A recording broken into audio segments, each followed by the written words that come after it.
बिस्मिल्लाहिर्रहमानिर्रहीम, अस्सलाम वालेकुम। वेलकम है आपका गुल फूड सीक्रेट में। कैसे हैं आप सब? आई होप सब अच्छे होंगे, सब भले चंगे होंगे।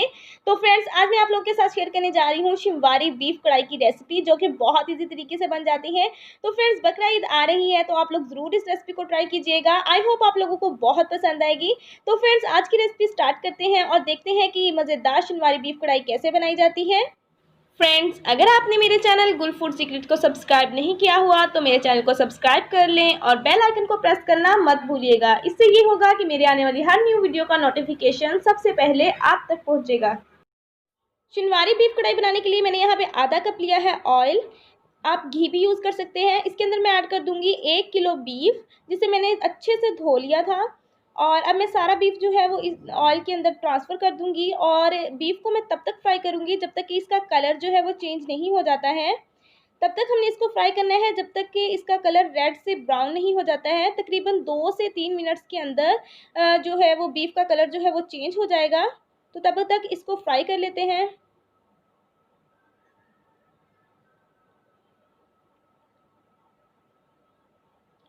तो यहाँ पे बीफ का कलर जो है वो देखिए अच्छे से चेंज हो गया है। तकरीबन 2 से 3 मिनट लगे हैं बीफ का कलर चेंज होने में।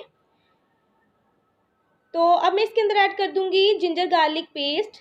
तो यहाँ पे मैंने 2 खाने के चम्मच जिंजर गार्लिक पेस्ट लिया है, जिसके अंदर मैंने थोड़ा सा पानी ऐड किया है। इसको पानी को अच्छे से मिक्स करेंगे और इसको मैं बीफ के अंदर जो है वो ऐड कर दूंगी।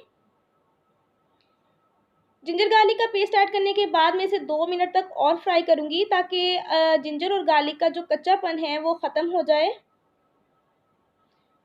तो यहाँ पे 2 मिनट हो गए हैं मुझे इसको भूनते हुए।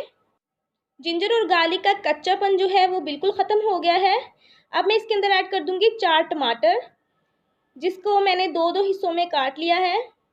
तो टमाटरों को मैं गोश्त की सरफेस पे रख दूंगी और इसको मैं कवर करके तब तक पकाऊंगी जब तक कि जो हमारे टमाटर है वो सॉफ्ट नहीं हो जाते। फ्लेम को आप लो कर दें। लो फ्लेम पर मैं इसको ढाँप कर पकाऊंगी।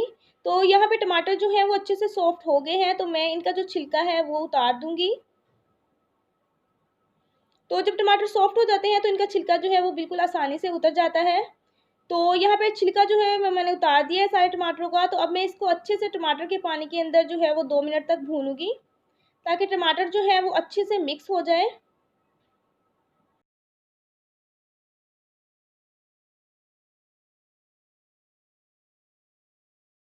तो यहाँ टमाटरों के पानी में मुझे बीफ को भूनते हुए 2 मिनट हो चुके हैं। मैं इसके अंदर ऐड कर दूंगी मसाले। तो यहाँ पे मैंने 1 चाय का चम्मच ऐड किए हैं कुटी हुई लाल मिर्च। 1 चाय का चम्मच मैं इसमें ऐड कर दूंगी काली मिर्च का पाउडर। 1 चाय का चम्मच मैं इसके अंदर ऐड करूंगी नमक। नमक आप अपने टेस्ट के मुताबिक भी ऐड कर सकते हैं, कम या ज़्यादा कर सकते हैं। अगर आप नमक कम खाना चाहते हैं तो कम ऐड कर दें, अगर ज़्यादा खाना चाहते हैं तो ज़्यादा ऐड कर दें। तो मैं इन्हें हल्का सा मिक्स करूँगी और मिक्स करने के बाद मैं इसमें ऐड करूँगी 1 चाय का चम्मच गरम मसाला पाउडर और आधा चाय का चम्मच मैं इसमें ऐड कर दूँगी धनिया पाउडर और आधा चाय का चम्मच ही मैं इसमें ऐड करूँगी हल्दी पाउडर।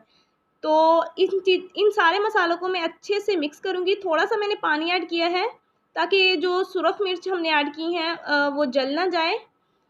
तो इसे मैं हल्का सा मिक्स करूँगी मसालों को अच्छे से गोश्त के अंदर, और साथ ही मैं इसमें ऐड कर दूँगी 2 गिलास पानी के। 2 गिलास पानी के ऐड करने के बाद मैं फ्लेम को बिल्कुल लो कर दूंगी और इसको हम कवर करके पकाएंगे तकरीबन 45 से 55 मिनट तक।